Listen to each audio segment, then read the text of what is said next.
Hi friends, எல்லாருக்கும் வணக்கம். Welcome to tasty bites. இன்னைக்கு நம்ம வீடியோவில் அருமையான தக்காளி ரசம் ரெசிபி தான் பார்க்க போகிறோம். அதுக்கு முன்னாடி நம்ம சேனலை சப்ஸ்கிரைப் பண்ணாதவங்க சப்ஸ்கிரைப் பண்ணிக்கோங்க, பக்கத்தில் இருக்கிற பெல் ஐக்கானையும் ப்ரெஸ் பண்ணிக்கோங்க.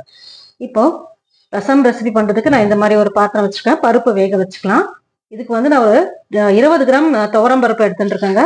நான் 4 பேருக்கு உண்டான ரசம் ரெசிபி நான் இதில் காட்டுறேன். கூட அளவு கூட குறைச்சல் அதை இப்போ பார்த்துக்கலாம். இப்போ நான் வந்து 20 கிராம்ஸ் துவரம் பருப்பு எடுத்துருக்கேன். அதோட இந்த மாதிரி ஒரு தக்காளி அதோடய வேக போட்டுடலாம். 4 பச்சை மிளகாய் இந்த மாதிரி கட் பண்ணி வச்சுருக்கேன், இதையும் போட்டுறேன். இதெல்லாம் இப்போ வந்து நம்ம வேக போட்டுடலாம். இப்போ நான் இதோட 1 டம்ளர் தண்ணி சேர்த்து நம்ம நல்லா குக்கரில் ஒரு 4-5 விசில் வர வரைக்கும் நம்ம வேக வச்சுக்கலாம்.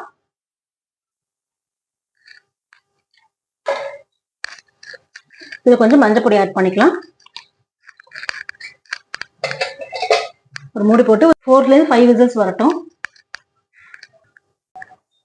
இப்போ குக்கர் ஆகிறதுக்குள்ள நம்ம வந்து புளியை ஊற போட்டுக்கலாம். நான் இந்த அளவு புளி எடுத்துருக்கேங்க. ஒரு 4 பேருக்கு ரசம் பண்றதுக்கு இந்த அளவு புளி போதும். ஏற்கனவே நம்ம தக்காளி ஒரு பெருசாக தான் போட்டுருக்கோம், அதில் இருக்கிற புளிப்பும் சேரும்.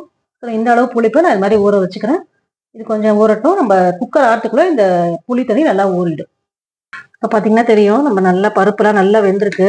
இது அப்படியே நல்லா மசிச்சு விட்டுக்கலாம். நான் ஏன் வந்து முழுசா தக்காளி போட்டேன்னா, கட் பண்ணி போட்டோம் தக்காளி இன்னும் நல்லா வெந்துடும், நல்லா குழஞ்சிரும். அதனால தான் நான் முழுசா போட்டேன். சரிங்களா? தக்காளி இப்படி பார்க்கறதுக்கு இருக்குல்ல, அது மாதிரி நல்லா இருக்கும் தக்காளி ரசத்துக்கு. அதனால தான் நான் இது மாதிரி முழுசா தக்காளி போட்டேன்.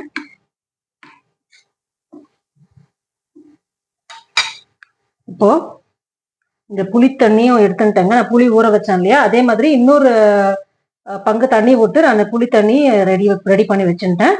இப்போ ரசம் பார்க்கலாம். இப்போ நான் ஒரு சின்ன கடாய் வச்சுருக்கேங்க. ஸ்டவ் ஆன் பண்ணிக்கலாம். இப்போ நம்ம இந்த வெந்த பருப்பு தக்காளி சேர்த்துக்கலாம். இதில்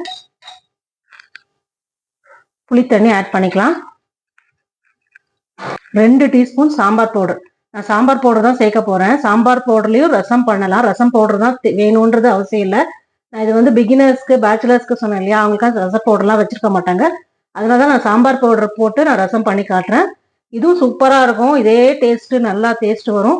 அதனால தான் இப்போ சாம்பார் பவுடர் ஆட் பண்ணுறேன். 2 டீஸ்பூன் சாம்பார் பவுடர் ஆட் பண்ணுறேன்.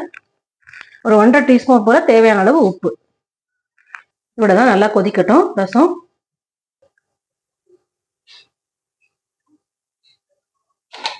ரசம் ரொம்ப கொதிக்க வேண்டாங்க. ஒரு 5 மினிட்ஸ் கொதிச்சா போகிறோம். நல்லா அந்த பச்சை வாசனை போகிற வரைக்கும் நம்மளுக்கே தெரியும், அந்த ரசம் கொதிக்கிற வாசனை வரும். இப்போ பார்த்தீங்கன்னா தெரியும், நல்லா கொதிச்சுட்டு இருந்துங்க, ரசம் நல்லா வாசனை வருது. ஸோ இந்த ஸ்டேஜில் நான் இந்த மாதிரி தண்ணியை ஆட் பண்ணிக்கிறேன். அந்த பருப்பு வேக வச்சிருந்தேன் இல்லையா, அந்த தண்ணியை எடுத்து வச்சுட்டேன். பருப்பை மட்டும் நான் நல்லா மசிச்சு போட்டேன். அந்த பருப்பு தண்ணியை நல்லா எடுத்து வச்சுட்டேன். ஸோ அந்த தண்ணி வந்து நான் இப்போ ஆட் பண்ணிட்டேன். இவ்வளோதாங்க, ரசம் முடிஞ்சது. இன்னும் ஒரே ஒரு கொதி வந்து பொங்கின உடனே ஆஃப் பண்ணிடலாம். ரசம் நல்லா கொதிச்சுடுச்சுங்க. நான் இப்போ இறக்கிடுறேன். நான் இப்போ ஒரு தடுக்கா பேன் வச்சுருக்கேன். 2 ஸ்பூன் எண்ணெய் போட்டுக்கலாம். கொஞ்சம் கடுகு, லாஸ்ட்ல தான் பெருங்காயம் போடணும், அப்போதான் நல்லா வாசனையாக இருக்கும். நான் பெருங்காயம் சேர்த்துக்கிறேன். அவ்வளோதாங்க. இதுக்கு எதுவுமே வேண்டாம். இது வந்து டொமேட்டோ ரசம்னால ஜீரகம் எதுவுமே தாளிக்க வேண்டாம். நான் கடுகு தாளிப்பு சேர்த்துக்கிறேன்.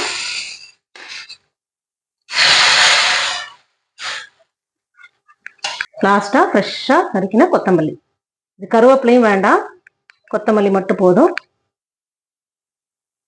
அவ்வளோதாங்க, நம்ம ஈஸியான பேச்சுலர்ஸ் ரசம் ரெசிபி ரெடி. இப்போ நான் சர்வ் பண்ணி காட்டுறேன். அருமையான பிகினர்ஸ் டொமேட்டோ ரசம் ரெடி. ரொம்ப ரொம்ப ஈஸி. நீங்களே பார்த்துருப்பீங்க எவ்வளோ ஈஸியாக இருந்தது ரசம் ரெசிபி. ரொம்ப டேஸ்ட்டும் நல்லாயிருக்கும். நீங்களும் ட்ரை பண்ணி பாருங்கள் ஃப்ரெண்ட்ஸ். பண்ணி பார்த்துட்டு உங்கள் கமெண்ட்ஸை போஸ்ட் பண்ணுங்கள். நம்ம சேனலையும் சப்ஸ்கிரைப் பண்ணிக்கோங்க. அப்போ தான் அடுத்தடுத்து போடுற வீடியோஸ் உங்களை ரீச் ஆகும். Thank you friends.